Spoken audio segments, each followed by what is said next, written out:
نوبتی پیشنهاد میکنیم درباره رحمتالله گریجا.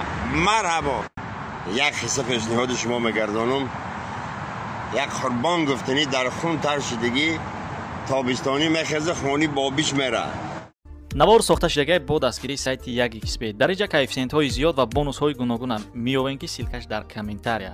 ҳамчунин агар бо промокоди ёвонӣ шумо регистратсия кунед барои пардохти аввалин тон 6500 рубл бонус медиҳанд. салому алейкум ҳаводорони шер Маҳаммадҷон. дар ин рӯзаи хушӣ сабзӣ баҳор ҳаматон тани сиҳат таманно мекунам. як қисса пешниҳоди шумо мегардонам. یک قربان گفتنی در خون ترشیدگی تابستانی میخزه خونی بابیش میره قشلاق خیلی میره موسفیه دیگه نویرم آمده گفته ای شادی رو نه جای ششتن داره نه کاری کردن.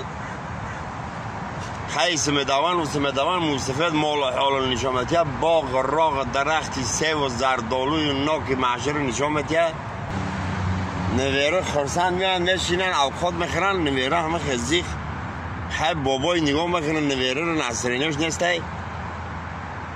چو کردی مگه بچه جان چو کردی خیلی زیق شده باشه گفته این سگه بگی ملتقه بگی برو دوری باغ و راغ ایسو گیر بگرد داخل نویره ای خساندی رو ملتقه خطی تصمتیر مگیره میان دو ببنده سگه مگیره میره جنگل باغ یه ساعت پس میگرده میبیه خودش تاقه همون خدوال نه بابش مگه هم اصول جان چی خدر دوال نی مگه بابی دیگه سگ نداری بریم باغ رو تماشا کنی.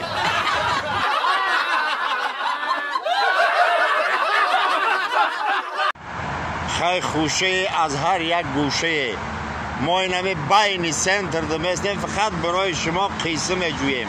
یک قصه دیگه نوبتی پیشنهاد میکنیم درباره رحمتالله گریجا. مرحبا. یک رحمتالله گریجا بده یک آب انبار کار میکده آب انبار ده خیلی جای اینمی چی خیلی میکنن مازش میگرزه بار میکنن بالنیسه میارنشه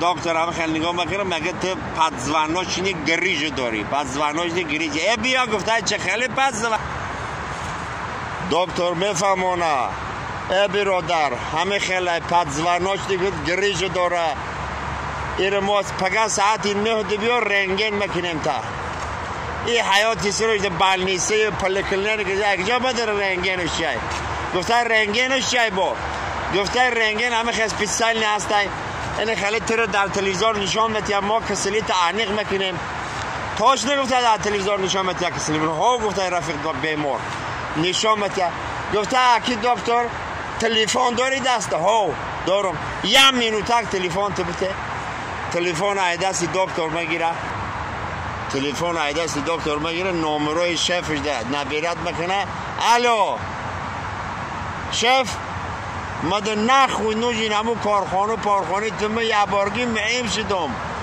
این دکتر گفته که پگه ساعت 9 بیاد تلویزیون دو نشون میتیم تا